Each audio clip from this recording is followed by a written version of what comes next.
Would you like to see an X-ray of your soul, an X-ray of your emotional infrastructure? Well, just like the body, today with scans, with X-rays, with different types of technologies, we can see the inner workings of what makes us tick. We have a blueprint that will give you a picture of the spectrum of your emotions, an understanding how they work and what you can do to improve them. Check out the description below, the special Omer book, 49 steps. Personal refinement, character development, understanding and cultivating the very nature of your emotional being. The social influences that are exerting themselves upon us, imposing themselves upon us. Take just a very basic thing, the idea that people are selling something to you. That means they have to convince you to buy something, which means not necessarily the best thing for you, but they want to convince you it's the best thing for you. And it may be a good thing for you, but how do you really determine? So there's the ongoing emotional manipulation of our minds and of our hearts to determine what we value. And I was just reading an article the other day about how journalism has become so bastardized and so compromised by the fact that right now it's focused on getting audiences. Whereas once, at least there was the illusion that you're standing for something. Now it's about how many people are going to watch something and what kind of headline will go viral. And topics that not necessarily have any journalistic value, but we know will get a lot of people watching, is the determining factor, even in some of the most prestigious and sophisticated journalistic outlets. Some people think Trump epitomizes it, and of course the media feeds into it because it's like an ongoing circus. So when you look at the world around you, you start seeing a type of focus where we're being taught to be more superficial to focus more on the superficial than on the real, to focus more on the sizzle than on the steak, more on the package than on the product, more on form than on function, and more on matter than on spirit. You can go on and list. And when you have forces from so many different directions, and now they have access to us 24/7. What is it doing for you and your own self-value? If you're being told that if you buy this, you're going to be happier. And if you don't, you're going to feel deprived. It's essentially a message that you don't have what it takes to be confident. You need to drive this car, look this way, travel to this place, purchase this item. So we're in a world which is on a offensively. We're not in a neutral world. We're in a world that we are constantly under attack and assault on our psyches. Now, I don't want. I know it comes across almost like a doomsday fire and brimstone, but I don't mean it that way at all. I mean in a subtle way. But what does it really do for our self-esteem and self-confidence? How much of our decisions are really determined from within? How much are you generating and saying, 1 second, let me determine what is valuable to me, and I feel confident and strong in my convictions, and then let me go find what I need. How many decisions are we making that way? It's a pretty good question to ask yourself. On a daily basis, from the morning you awake till the moment you go to sleep, how much are you really deciding coming from within? And if it's not coming from within, rest assured it's not building your self-confidence. Because confidence is built from within. Esteem is built from within. Learning to trust yourself. Learning to value yourself. And I could speak also from personal experience, my own experience and what people I deal with. This is one of the most precious and rare commodities today, is having self-value, to value yourself. Now what I just described was the adult world. You throw into the equation now our childhoods, our young formative years. And if you grew up in an environment that you were constantly being criticized, invalidated by parents, by adults, by educators, by people who are supposed to nurture us, you can rest assured you're not coming into a level playing field as an adult. Because you're already on the defense. You already start second-guessing yourself and you're wondering whether your decisions are right. Children naturally, as we shall discuss more at length shortly, are naturally confident entities. They're born, they have no reason not to be. They expect love. Not because of a sense of entitlement, because it's a natural thing, like a flower expects water. A flower expects that the gardener is going to nurture and water the garden. child naturally expects, not in words, but just by its disposition, by its personality, that it will be taken care of.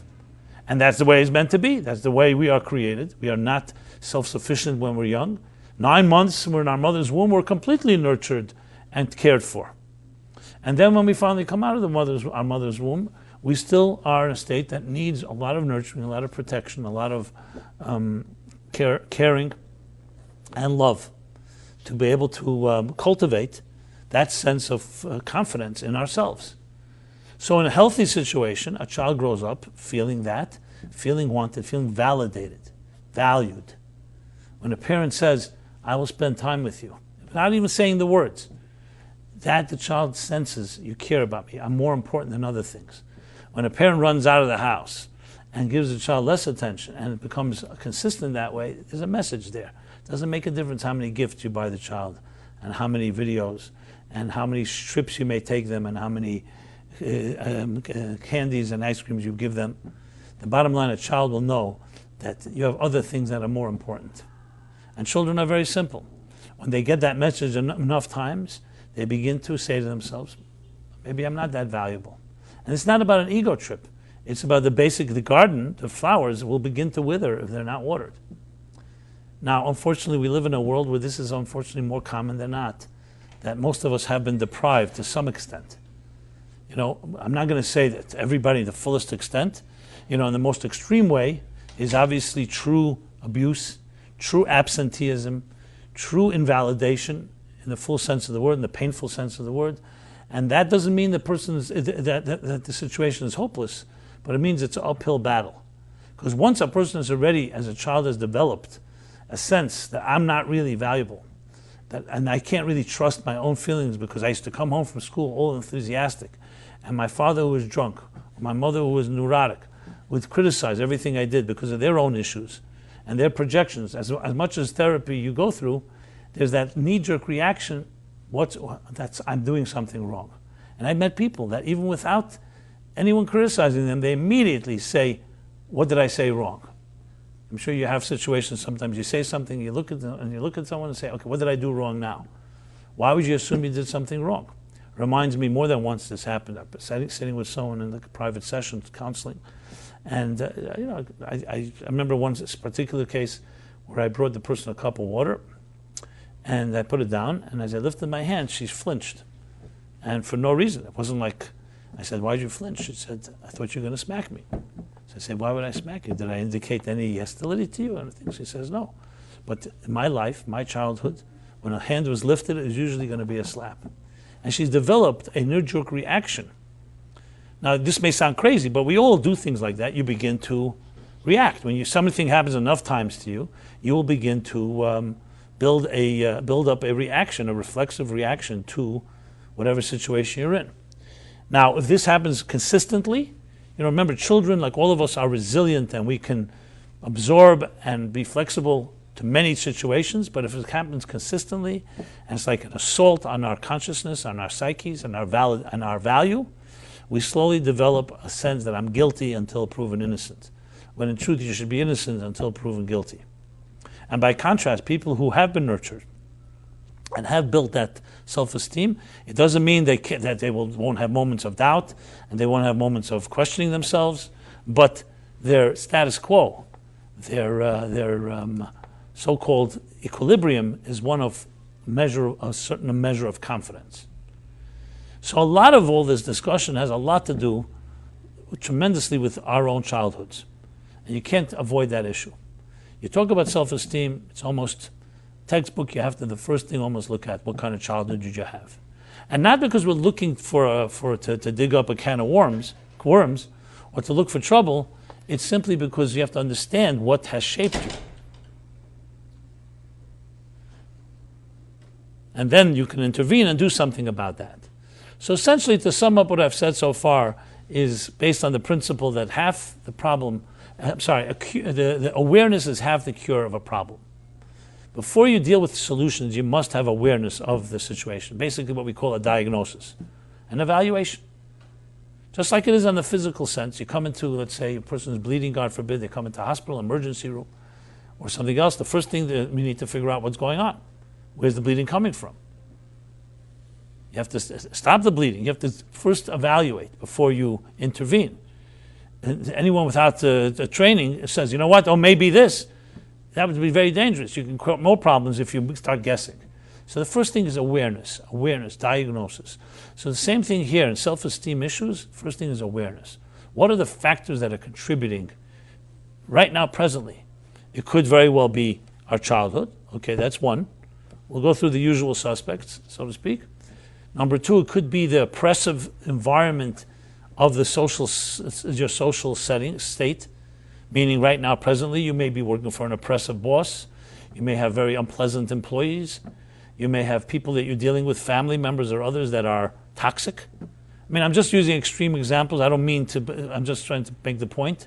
It could be a little milder version, but you are presently, basically it's like someone who is suffering from an illness and they're continuing to consume or breathe toxic air. So obviously whatever you do is not going to help because they have to stop continuing the diet or the environment that they're in. So it's critical to understand these factors. So if you list the suspects, I mentioned some before, but I'll just sum it up. As I said, childhood experiences, number one, must be looked at because that tells a lot. Number two is what kind of situation you find yourself in right now, presently. The type of work you're at, what are your pressures, who's demanding things of you, what are the expectations, what do you think are the expectations? Because that all is having a direct impact on your own confidence. Because if the expectations are overwhelming and unrealistic, so you're constantly saying, look, I continuously fail. Take a third area to look at is your relationships. Where do you stand in the area of, courtship, romance, love, sexuality? That bears tremendous amount on our own self-esteem because are you successful in that area? Are you not? Are you desperate? Are you doing things that are self-destructive because the need for love? Do you not know how to find the proper partner, a proper relationship because maybe you don't have the standard or you don't have role modeling, etc.? I'm not going to go through the list of every usual suspect, obviously, just general categories.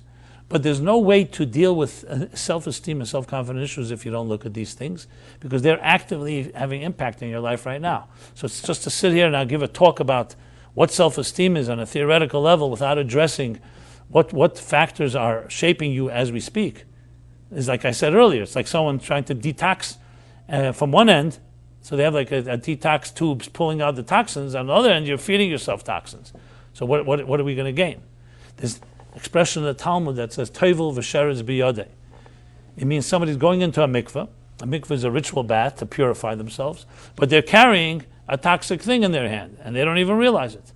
So they're bathing themselves. It's like somebody going to take a bath, but they're oozing with all kinds of grime or oil, and they're just, first you got to stop the flow of the negative before you bring in the positive. It would be like trying to bring new furniture into your house when it's full of dust and dirt and grime. First you got to clean up, at least create some type of environment, then you can bring in something fresh.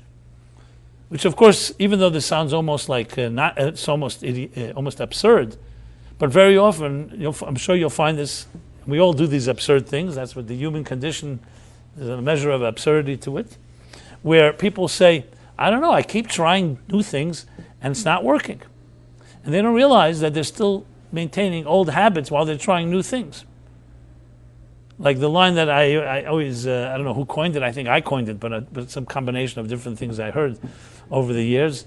Maybe I'm not trying to take credit for it, maybe it's plagiarism of some form. But the line goes like this: if you think what you thought, and you say what you said, and you do what you did, what will you have? Can you figure it out? What you had. You'll have what you had. If you think what you thought, and you speak what you spoke, and you say what you said, meaning you continue doing what you did yesterday, in thought, speech, and action, what will be the results? The same results. Now, I'm not sure if this is a famous line. Insanity is somebody saying, doing the same things and expecting different results. Or as they say in the healing world, if nothing changes, nothing changes. Now, these simply be like simple idioms and simple maxims and ideas, but it's easy to give, as we all know, it's easier to give advice to others than to yourself. And the fact is we're all guilty of this, of our blind spots and our subjectivity that don't allow us to see sometimes that we are our own worst enemy. And even though you're sincere in looking for change, but you're not changing anything as you seek that change. And there's no way around that. People say, I want change, but I want to change anything. Tell me the logic in that. It doesn't work that way. If you have a bad habit, you're going to have to change something to get rid of that bad habit. And to say, I'm just going to assume a new habit and forget about the bad habit, but if you have the bad habit, it's going to come back to haunt you. This is a challenge, but the beauty of I shouldn't say the beauty. The good news is, as I said, awareness is half the cure. Even if you may not be able to completely overcome your past patterns and routines and habits, but the first step is awareness. So very often I'll tell someone, I'll say, listen, we're not looking to change, that's who you are, but at least be aware. Be aware that every time someone lifts their hand, you feel someone's going to slap you. No, that's not natural. I'm not suggesting suddenly change your whole emotional makeup. That's how you're wired right now. But until you recognize that this is an issue, you're definitely not going to do anything about it. So the first step is what we'll call, some psychologists call it like the cognitive life raft. At least in your mind understand that's not the right way to react. I still react that way, but at least I understand it's not. It's like the Baal Shem Tov says something very fascinating. The great mystic, the Baal Shem Tov, he says that there are two types of darkness. There's darkness and you know it's dark, and the dawn will come, and the light will come.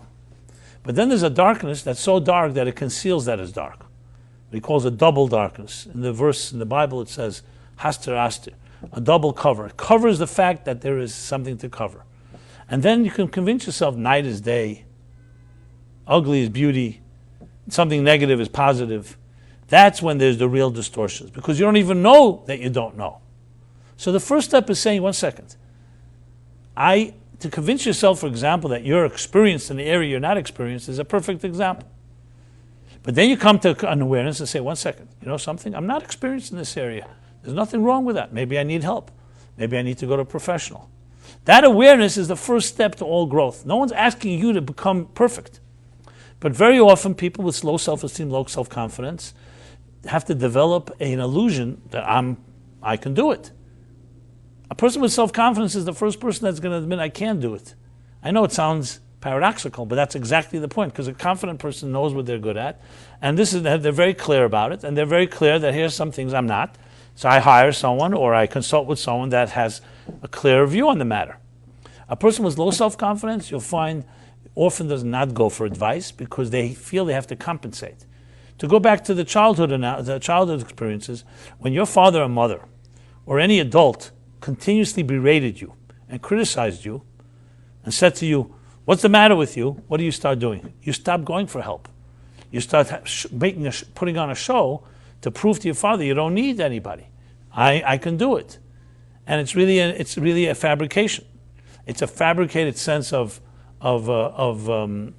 toughness, or what's the word I want to use? Bravado, that you feel I can do anything. Very confident people are the first to say, here's my strengths and here are the things I need help in. Because they have a clear sense of their boundaries, of their strengths, and of their weaknesses, which we'll be discussing as well. So, to sum up what I've said so far is this. Self-esteem goes to the core, essentially, of who you are, what has shaped you, and what is shaping you presently. And until you're ready to step back and say, okay, here are the factors that contribute to why I second-guess myself, why I have difficulty with commitment, why I have difficulty with making decisions. Doesn't mean you have to expose yourself and go announce it and advertise it. We're talking about between you and yourself, or between people you trust, in a very confidential and discreet way. That's the first step. You have to be able to identify. It doesn't have to be perfect. Just identify, because that becomes the beginning of defanging the enemy, is recognizing the enemy. You know, in warfare, the key to all warfare is not how powerful you are, or how many arms you have, or how many firepower. It comes down to often confidence, psychological warfare. If the enemy thinks you're stronger, you may be weaker, but you already won. And the same thing is emotionally and psychologically. When we are not aware and we think the enemy is much bigger than it is, then the enemy does become bigger, because you empower, you're fueling your enemy. So it's critical to be able to defang the enemies by awareness. It's like you shine a light on something, the maggots and the parasites run away. Because they thrive in darkness. Our own weaknesses, our fears, our inhibitions, and including our low self-esteem and self-confidence, thrives when we don't understand what's going on. Because when you're confused and you're lost and you don't know, when there's clarity, you always begin to build confidence. It's like he'll say, you know what, I'm afraid of taking upon myself this and this new project, or take upon myself a new goal. And when you're asked, okay, why are you afraid? So you list the whole reasons, because I could fail at this, I could fail at that, all the different reasons. How will you ever build the courage to take on this challenge? So people who have low self-confidence won't. They'll just back off, retreat, and say, I'll take on other challenges. But then you'll discover a pattern that this repeats itself many times, because it's not about this particular project. Of course, in each case, you're going to find excuses why this is not possible to be done. That's what a non-confident person does.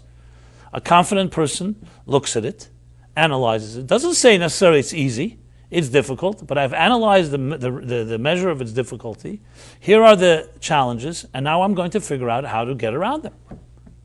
So they don't see anything as being impossible. They see it as, okay, it's formidable, but I will first get a lay of the land, understand the challenge, understand the enemy, so to speak, and from there I will be able to then assess what to do. Now, there are obviously real situations where anyone, even a very confident person, says, this may not be an area I want to take upon. It's too difficult. But it's not coming from weakness. It's coming from strength. It's coming from clarity that, you know what, I explored, and this is maybe not something I should be doing. Not due to retreat, due to clarity. So the key to the confident person is the clarity they have. They look at the situation, assess it for what it is, not what it appears to be. Because if you rely on what it appears to be, it can look a lot bigger and bigger monster than it is. So that is why shining a light and clarity is critical in diffusing any type of adversarial situation. But all these are the tools of the confident person who goes in and says, okay, I'm going to find clarity. What we call due diligence. Do research. Look into it before you just say no. I find this very often when it comes, especially in the dating scene. And someone suggests someone to someone, and they say, no, it's not for me. I said, did you look into the person? No, I just have an instinct. Okay, an instinct. Fine. Okay, then you push it a little. Am I describing anyone here? Okay, fine. Good. And so then if that's the case, how do you know maybe your instinct is off?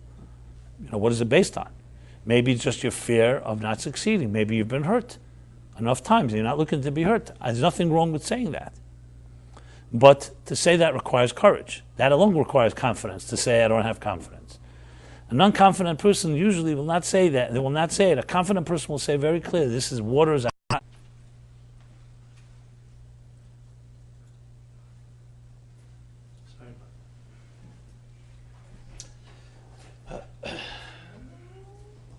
This is the downside of technology, huh? Okay, so where were we?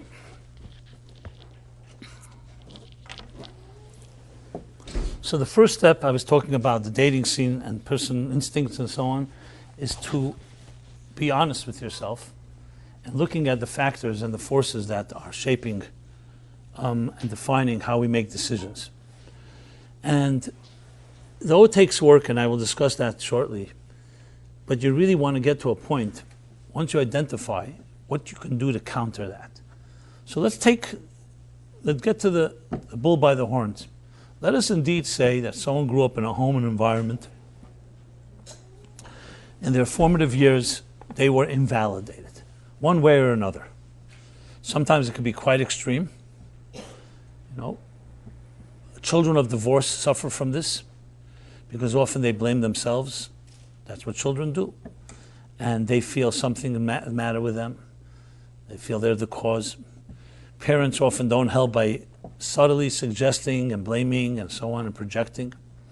So once you identify any of the above, then the next step is, what do you do to counter it?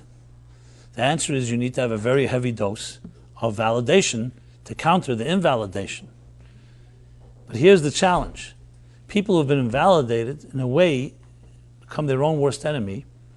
And they usually don't like to hang around people that are confident. So they often misery loves company. The friends and others they meet feed their own self-perception. That's what happens. And you have to be fully aware of that. It's one of the biggest challenges. Because like I said earlier, we don't change our thoughts and our speech and our actions just because we want to. If a person does have has been invalidated and does not have a healthy sense of self-value and self-esteem and so on, what will happen will be, no question, what will happen is that they will so-called look unconsciously, not consciously, look for ways to confirm their own negative self-image. And we all do this. And it's a very difficult thing to fight because obviously no one's going to do it deliberately. No one's going to say, I'm going to wake up in the morning, I'm going to figure out how to undermine myself today. Does anybody have that on their to-do list? You write it on your to-do list? Really? Okay. That bad I've never seen. I mean, there are people, by the way, that do that. That's when a person really is self-loathing. But we don't do it consciously. That's the problem. If we did it consciously, then at least we could address it. We do it unconsciously. We almost like set ourselves up to make sure that you can that you're not gonna you're gonna fail at something. You undermine it in the first place, so you don't really fail. This happens very often in relationships. Many people, when it gets too close for comfort, and somebody's getting closer to you emotionally, what will you do if you're a person that's lacking self-esteem? You're gonna sabotage it before they do, because you don't want them to hurt you. So you end up hurting it. This is typical behavior. Now, what I'm describing are things that are easier to identify, but there are many things that we can't identify. You know, simple things like even mundane things like what kind of jobs we choose, what kind of challenges we'll take upon ourselves. A person who's been invalidated from young age is usually going to cut themselves short from really achieving what they're capable of. So it's almost like a given that someone lower self-esteem, lower self-value, the less challenges you'll really take upon yourself, because you don't want to get into a situation where you may fail and you doubt yourself too much. So you don't shoot your bar you keep very low, and if you're very smart, what you do is you cover your tracks so no one really can notice, and that's that. And then you live out your life, never really living up to the potential you're capable of. That's how sad it is. So how do you counter this? You counter this by being very honest and candid and blunt with yourself, and always critical to have an objective friend that you invite to kick you in the pants, not in a bad way. You invite in to be able to challenge you, and what you want to do is counter it by not allowing yourself to do that. An example, taking on a challenge that you would not want to take on naturally. I'm talking about a good challenge. I'm not talking about doing something that's, God forbid, self-destructive or anything like that. Maybe that's exactly what you need, is to take on a challenge that you thought you're not capable of, and why don't you try? You know, you swam in waters to this point, why don't you swim in a little deeper waters? And I'm not talking about doing anything reckless or crazy, even though that could also not hurt sometimes, to do something a little nuts. But the key thing is to get out of your comfort zone, because that's how changes happen. Shifts happen when you shift something. There's no way around that. And that is the little secret that nobody wants to hear. Everybody wants to say, I want to change, but I don't want to shift anything. Well, that doesn't work. It doesn't work. I'm not suggesting cold turkey you shift everything. You take it step by step. One of the suggestions I always make is like in a very simple level, like when, let's say, you have your wires tangled up. You know what I mean? Or your hair is tangled. Or something else is tangled up. I mean, physically even. How do you untangle things? So most of us, we get impatient, and we just start pulling and and what happens? It gets more tangled to the point you can't even untangle it any longer. The secret to untangling things is patience, and looking at the edges and the extremities, untangle the part of the wires that are easy to untangle. And then you can isolate that area that's most difficult. It sounds like ridiculous. It sounds like so simple, but most people simply don't do that, because they either are so emotional about it, they just want to fix it. It's called simple process of take upon yourself a challenge that maybe is not the hardest one. If you're going to try to attack and say, you know what, I have low self-esteem, I'm going to go to a boot camp 7-day boot camp where they tell you after 7 days and $20,000, you're going to have self-esteem. Rest assured, it'll probably make it worse. It's like they say, why are these books all bestsellers? They keep telling you, here's the 10 steps to a healthy love, 20 steps to self-esteem, 30 steps, whatever. Why do they keep selling? Because obviously they don't work, or else the books wouldn't keep selling. Why would someone have to write a new book? People with self-confidence usually don't buy these books unless they're going to write a book and they want to see how others are doing it. So the point I'm making here is choose challenges that are out of your comfort zone, but they don't have to be the ones that are the most difficult. And we all can identify some things that are more difficult and something because small victories lead to big victories. That's the key. Make small shifts, and the small shifts will allow you to make bigger shifts. And then there will come the point where you'll have to deal with the big, most entangled part of your life, and that may be directly your own childhood or other things that are undermining your own confidence and your own self-value and trust in yourself. And it becomes easier when you've untangled most of it, because then you have the last step, the last so-called frontier, makes it a lot easier. So that's one way to go. And this is easy to do any day, tomorrow morning, tonight. Make a commitment. You'll join a new class, you read a new book, but it has to be something that's fresh and not part of your past patterns. That's how you counter, especially deep-rooted invalidation, and that's a result of absenteeism or other childhood experiences that cause us to, in our formative years, to lose self-trust and self-confidence. Now, just for the record, even though self-confidence and self-esteem are interchangeable usually, they actually don't mean exactly the same thing. I mean, there's even debates on the topic, but my take on it somewhat is like self-confidence, there are people that have low self-esteem but can have self-confidence. It's usually not the other way around. Why? Because self-esteem really gets to trust, it's really being able to value yourself, esteem. Do you have esteem for yourself? Do you respect yourself? Confidence can be taught. In this particular area, there are people that are very good at doing something, so they're confident in what they do, but doesn't mean they necessarily respect themselves. They've learned to be good at something. And it's still valuable, because at least you have that, but self-confidence is more about trusting yourself, trusting I can do it. I can drive a car. I've done it enough times, so I have confidence in driving a car. Is it self-esteem? Not necessarily. You can be a person of very low self-esteem and be a great driver. I mean, it sounds a little odd what I just said, but I'm just giving you an example. My point is you could be good at something and be confident in it, but simply because you're trained and you know you have the skill. Self-esteem gets deeper into the self-valuing and trusting yourself. Valuing and esteem for yourself, not just trusting, but valuing yourself. But in the context of our discussion here, both obviously I'm interchanging them because they're both the broad sense of the term. We want to have both. And self-esteem is obviously gets much more to the person who you are. So one of the ways, so the key is identifying and countering it. If, for example, let's just take a very simple example. Let's say you play tennis, and whatever it is, the way your muscle or your physiology is shaped, you have a quirky way of striking of serving a tennis ball, or a certain way of throwing a bowling ball. So what are you trained to do? If it's like, let's say, it tends to go to the left a little too much, you train yourself to adjust, let's say, your angle or your other things, so it compensates for no one's going to change you, because it's very hard to change someone's natural habits. But you can adjust. Just like when you see something's going a little too much to the left, you adjust accordingly. Psychologically, that's also a key thing, knowing how to navigate. And knowing how to navigate is the critical component in really building that self-confidence. So if you're a person, for example, that your initial reaction is that you hesitate or you retreat or you're afraid for whatever reason, and you know that, again, as I said, you don't have to force it upon yourself, but the shifts you have to make have to be direct proportion to the areas where you feel weak. So in the area where we have the lack of that confidence, you have to find things that validate, which means getting involved, let's say, in a project that's out of your comfort zone, but you see, you know what?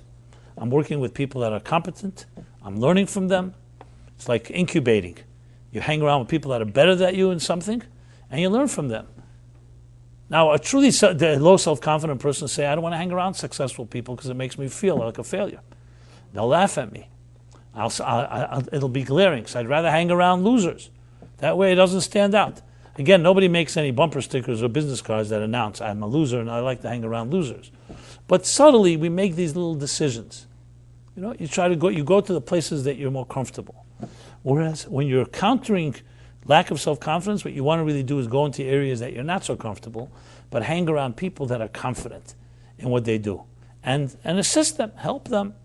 There's nothing wrong. Nobody is born an expert in anything. You learn from those that are good. And it rubs off, and their confidence rubs off. So these are things that we can actively do on an ongoing basis. And it just needs a little creativity and a little attention, figuring out where it is, because it's very hard in a group of people to give specifics, because each of us have our own little challenges. But now, to take upon yourself something and say, you know what, you know that, let's say, you'd love to play a musical instrument, but objectively people tell you you're never going to do it, whatever reason. It's not natural to you, it's too much difficult, some people are more naturally inclined to it.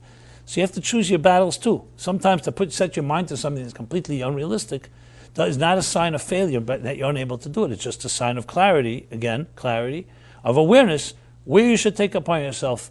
So the first thing is really to see, and that's why an objective mentor can help in this regard, where are your potential strengths that you've not yet really actualized? And that can come with something that in your own mind and feeling you feel you really could be good at, you're not good at yet. And the question then is, what game plan can you make to be able to get there? This is the process of growth.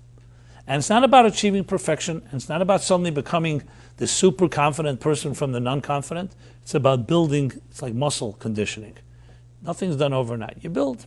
As I said before, small victories breed bigger victories. Success breeds success.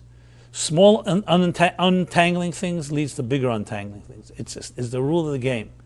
There's no reason to feel that you have to cram it all and succeed in one shot. It's step by step by step. And don't be afraid of making a mistake, because that's one of the big fears of, unfortunately, children growing up in homes. The terror. If I made a mistake, my father's going to come home and he's going to kill me for it. And as children, we are terrified of these things. I just remember some of my little fears, and they're completely irrational when you get older.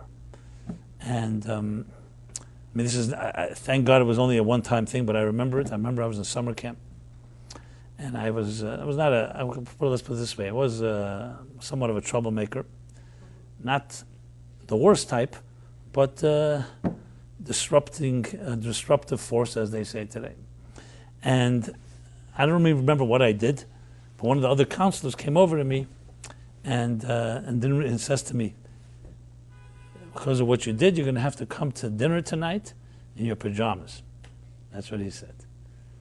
And as a little kid, what was I, 9 years old, 8 years old, you don't think rationally. I was like terrified. And I didn't call my parents, I didn't call anyone, because whatever, children don't feel that they can call for help because they feel they're under the control of this spell. That's part of the problem. And I remember all day, I can't tell you, I was just in dread. Those dreads, which of course afterward turned out to be completely, basically he didn't even remember what he said.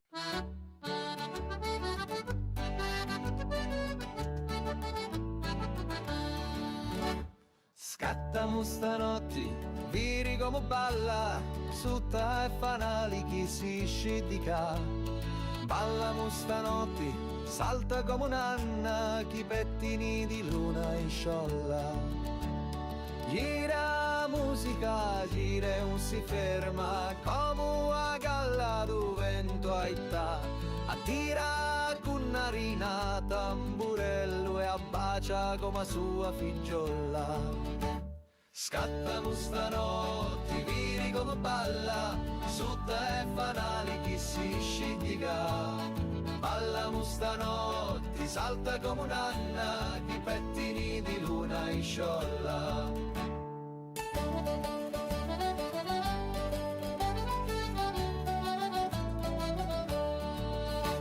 Sinni e Tunu, i voti si danno, Tuna poco gli peputia, sin da affettunu i cappotti russi e si ricordano da notti buona.